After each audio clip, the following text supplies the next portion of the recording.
السلام علیکم، آپ دیکھ رہے ہیں مبشر لقمان یوٹیوب چینل. میرا نام مبشر لقمان ہے اور ایک بڑا اسٹرینج فنومینا، اسٹرینج تو نہیں ہے، پتہ نہیں آج سے نہیں، 10 سال سے نہیں، 20 سال سے نہیں، 30 سال سے یہ ایک کامن فنومینا ہے. پہلے لوگ سمجھتے تھے کہ یہ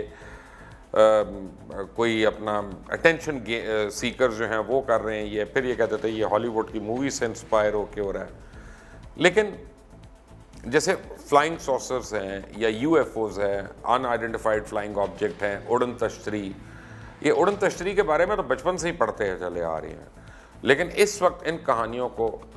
بچے جو ہیں وہ پریوں کی اور جنوں کی کہانیوں کی طرح پڑھتے ہیں اور پڑھتے تھے پہلے بھی. اب یو ایف اوز جو ہیں یا ان آئیڈینٹیفائڈ فلائنگ آبجیکٹس جو ہیں، نامعلوم اڑنے والی چیز جسے کہا جاتا ہے، اب آپ یہ دیکھیں کہ کیا ایک ہی اڑن تشتری بیک وقت اپنا حجم چھوٹا اور اتنا بڑا کر سکتی ہے کہ اپنی آنکھوں پہ شک ہونے لگے کہ یہ دیکھنے والا ہی بے ہوش ہو جائے کہ میں نے کیا دیکھا ہے. کیا یہ درست ہے کہ اڑن تشتری 700 کلومیٹر فی سیکنڈ کی رفتار سے اڑ سکتے؟ کیا یہ رفتار بھی صرف ایک اندازہ ہی ہے جو ہم دنیا والوں کو معلوم ہے، اصل رفتار کا کسی کو شاید پتہ ہی نہیں ہے؟ کیا یہ یو ایف اوز جو ہیں یہ مختلف افراد کو، چیزوں کو اپنی طرف دور سے، کوئی میگنیٹک پاور ہے ان کے اندر، گریوٹی ہے جسے کھینچ لیتے ہیں، اور اگر کوئی قریب جائے گا تو اس کے جسم میں شدید قسم کی خارش شروع ہو جائے گی، آنکھیں جلنا شروع ہو جاتی ہیں، جسم میں اس طرح کے جھٹکے لگتے ہیں جیسے سخت کرنٹ لگ گیا ہو؟ کیا یو ایف اوز دنیا کے بجلی کے نظام اور مواصلاتی نظام کو جیم کرنے کی صلاحیت رکھتے ہیں؟ کیا یہ صرف ابھی اندازہ ہی ہے کہ اس کائنات میں موجودہ تمام توانائی کے ذریعے اڑن تشتری کی ٹیکنالوجی میں استعمال ہوتے ہیں، یا اڑن تشتریاں اب تک دنیا کے مختلف خطوں میں دیکھی گئی ہیں؟ لیکن یہ جو برمیوڈا ٹرائنگل ہے نا، اس کی حقیقت کی طرح شاید یو ایف اوز کی حقیقت کو بھی گڈمٹ کرنے کی کوشش کی گئی. بعض نے تو اس کے وجود سے انکار کر دیا، مانتے ہی نہیں کہ ایسی کوئی چیز دنیا میں پائی ہی نہیں جاتی. ان کے بارے میں ایک ہی نظریہ مشہور کرنے کی کوشش کی گئی کہ یہ خلائی مخلوق کی سواری ہے، اور اس میں خلائی مخلوق سوار ہو کے ہماری اس دنیا میں گھومنے پھرنے کی غرض سے آ جاتی ہے، اور پھر بیک وقت اڑن تشتری ہو یا یو ایف او ہو، اس کو دیکھنے والوں کی تعداد اتنی زیادہ ہے کہ ان سب پر ایک ساتھ کسی وہم، تخیل یا جھوٹ کا الزام لگا کر اس کو رد نہیں کیا جا سکتا. گزشتہ چند سالوں میں لوگوں نے ان کی تصویریں اور ان کی ویڈیوز بھی بنائی ہیں، اور ان کے جو یوٹیوب پر لاکھوں ویڈیوز موجود ہیں، لاکھوں نہیں ہیں تو ہزاروں موجود ہیں، جن میں ہر سال مختلف مقامات پر سائٹنگ ہوتی ہے. نظر آنے والی جو یو ایف اوز ہیں ان کی فوٹیجز کو جمع کیا گیا ہے. اب بعض ممالک کی جانب سے یہ مسئلہ اقوام متحدہ میں اٹھایا گیا،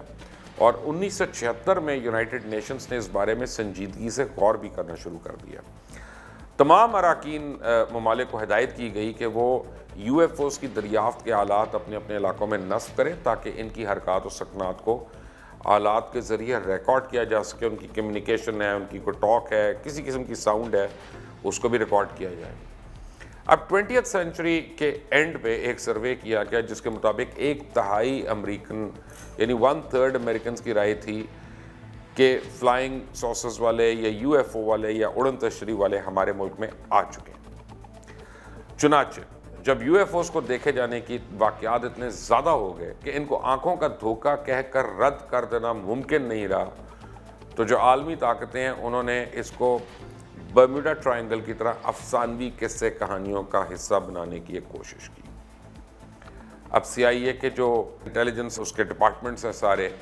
فار سائنس اینڈ ٹیکنالوجی، اور ان کی جانب سے ایک میمورینڈم جاری کیا گیا جس میں یو ایف اوز کی خبروں پر تبصرے کرنے کو قومی سیکیورٹی کے لیے خطرہ قرار دیا گیا. ذرا غور فرمائیے، ایسا اڑن تشتریوں میں کیا ہے کہ جس کو امریکن گورنمنٹ چھپانا چاہتی ہے، اور اس پر تبصرے کو سیکیورٹی رسک سمجھا جاتا ہے اور اپنے ملک کی سیکیورٹی کے خلاف سمجھا جاتا ہے. ایک بہت ہی مشہور واقعہ اسپین میں ہوا جب 4 سال قبل اسپین کے دور دراز علاقے موریکا میں 2 چرواہوں کو یو ایف او طرز کا پراسرار ٹکڑا ملا، جس نے سائنسدانوں کو مزید مشکل اور حیرت میں ڈال دیا، کیونکہ چرواہوں کا ماننا تھا کہ یہ ٹکڑا کسی جہاز سے گرا، اور اس ٹکڑے کو جب لیبارٹریز میں لے کے جایا گیا جہاں لیب ٹیسٹ سے یہ بات ثابت ہوئی کہ یہ ٹکڑا خلا سے زمین کے اوپر گرا. اب اس انکشاف کے بعد گزشتہ کئی سالوں سے ناسا کی جانب سے اس علاقے میں بڑے پیمانے پہ سرچ آپریشنز جاری ہیں، جیسے اس بات کو بھی تقویت ملتی ہے کہ ناسا بھی اس علاقے میں کچھ پراسرار سرگرمیوں کو نوٹ کر رہی تھی۔ اور یہ صرف امریکہ یا یورپ کے ممالک تک محدود نہیں، پاکستان میں بھی 29 اگست 2000 اتوار کی رات ڈیرہ غازی خان میں ایک UFO دیکھی گئی۔ 2 ہفتے بعد یہ پھر یورینیم سے مالا مال علاقے میں دوسری مرتبہ نظر آئی۔ ڈیلی ڈان یا روزنامہ ڈان کے مطابق یہ اڑن تشریح مغرب کی جانب سے آئی اور فورٹ منرو اور راکی گنج کے اوپر سے اڑتی ہوئی بغل چور روغنین کے درمیان سے زمین کی طرف اتری۔ اکتوبر 8، 2008 شام کو 8:05 پہ لاہور میں امان کریم صاحب نے اڑن تشریحاں دیکھنے کا دعویٰ کیا۔ ان کے بقول وی شیپ میں یہ مشرق کی جانب جاری تھی۔ جنوری 1998 میں راولپنڈی کے آصف اقبال نے اپنے بارے میں یوں بتایا کہ یہ اور ان کے ایک دوست صبح فجر سے پہلے اپنی چھت پہ تھے، اس وقت انہوں نے آسمان میں کچھ ایسی روشنیاں دیکھیں جن کی شکلیں بار بار تبدیل ہو رہی تھیں۔ ان کے بقول یہ اڑن تشریحاں تھیں، کیونکہ یہ روشنیاں کسی اور چیز کی نہیں ہو سکتی تھی۔ اب آصف اقبال صاحب راولپنڈی میں micro take institute of information and technology کے نیٹ ورک ایڈمنسٹریٹر کے طور پہ کام کرتے ہیں۔ تو آپ سوچ سکتے ہیں کہ وہ کوئی آپ یہ نہ کہیے گا کہ وہ پوپل زئی صاحب کے دوست ہیں یا رشتہ دار ہیں، وہ سائنٹیفک مائنڈ ہے ان کا۔ اڑن تشریحوں کے بارے میں سینکڑوں تحقیقی ٹیمیں بنائی گئیں، تحقیقات ہوئیں، لیکن رپورٹس کبھی منظر عام پہ نہیں آنے دی گئیں۔ تمام رپورٹس فائلوں میں بند ہو کے رہ گئی، اور اگر کسی نے بات نہ مان کر اپنی تحقیق کو جاری رکھا تو اس کو جان سے ہی ہاتھ دھونا پڑا۔ ابتدا میں اڑن تشریحوں کی حقیقت کو چھپانے کے لیے خفیہ قوتوں کی جانب سے یہ پروپیگنڈا کیا جاتا رہا کہ اڑن تشریح دیکھنے کے لیے گواہی دینے والے جو ہیں وہ فینٹیسی پرون وہمی ہیں، لیکن جب وائٹ ہاؤس کے اوپر بیک وقت 20 اڑن تشریحیں نظر آئیں تو ایک اور بہانہ بنایا گیا۔ لوگوں کو یہ بتایا گیا کہ یہ کسی اور سیارے کی مخلوق ہے جو پکنک منانے ہماری زمین پہ آ جاتی ہے۔ اب آپ خود سمجھ سکتے ہیں کہ اگر یہ کسی اور سیارے کی مخلوق ہے تو ان کے تحقیق کرنے والوں کو موت کی نیند کیوں سلا دیا گیا؟ سوال یہ پیدا ہوتا ہے کہ دوسرے سیاروں پہ زندگی مختلف حالتوں میں موجود ہے اور اس کا کھوج ناسا اور اس جیسے دوسرے ادارے لگا چکے ہیں، مگر ان سب تحقیقات یا حقائق کو دنیا اور عوام سے چھپایا جا رہا ہے۔ اب UFO جو ہے ان آئیڈینٹیفائڈ فلائنگ آبجیکٹ جو ہے یہ فینٹیسی بھی ہو سکتی ہے، یہ ڈریم بھی ہو سکتی ہے، لیکن بہت لوگوں کا یہ کہنا ہے کہ ایلین لائف فارم جو ہے اس کی اطلاع بھی ہمیں مل چکی ہے، اس کے ہمیں ایویڈنس ہی مل چکا ہے، بلکہ 2 ایلینز کی ڈیتھ ہو چکی ہے جو ایک لیب میں جن کا DNA ٹیسٹ وغیرہ سب کچھ ہوا اور وہاں پہ موجود ہے۔ اور اس لیے اس کو عام نہیں کیا جا رہا کہ جب تک ان کے متعلق پوری تحقیقات نہ ہو جائیں، جب تک ان کے متعلق ہر چیز کی انفارمیشن نہ مل جائے، اگر عوام کو پتہ چلتا ہے تو ایک پینک ہوگا، ایک سراسیمگی ہوگی، اور خواہ کسی کو بھی بتیاں کوئی نظر آئیں گی اور وہ پورے علاقے میں پینک پھیلا دے گا۔ تو اس کے اوپر تحقیق کی وجہ سے غالباً اس کو جو ہے وہ انڈر کور رکھا گیا۔ لیکن اب اتنی audio signals, transmissions, sightings, video sightings, physical evidences کہ جہاں پہ وہ آ کے لینڈ کرتی ہے یا اس نے جہاں سے ٹیک آف کیا وہاں پہ جو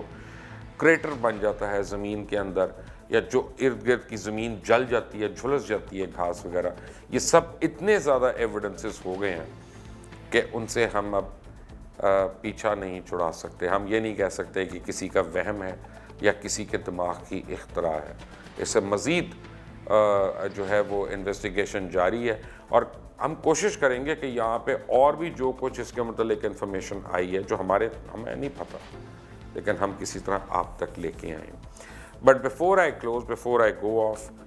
آپ پلیز جو ہے نا بیل آئیکن کو ضرور پریس کریے گا، سبسکرائب کا بٹن دبانا نہ بھولیے گا تاکہ آپ مزید اپڈیٹس آپ تک پہنچتی رہیں۔ انٹل دی نیکسٹ ٹائم، اللہ حافظ۔ اگر آپ اس چینل سے براہ راست مستفید ہونا چاہتے ہیں، آپ چاہتے ہیں ہماری بریکنگ نیوز خبریں اور پروگرامز آپ تک پہنچتے رہیں، تو یہ بیل آئیکن کو پریس کریں اور سبسکرائب کا بٹن دبا لیں تاکہ ان انٹرپٹڈ آپ کو جتنی بھی لیٹسٹ نیوز ہوں گی، اپڈیٹس ہوں گی، وہ ملتی رہیں گی۔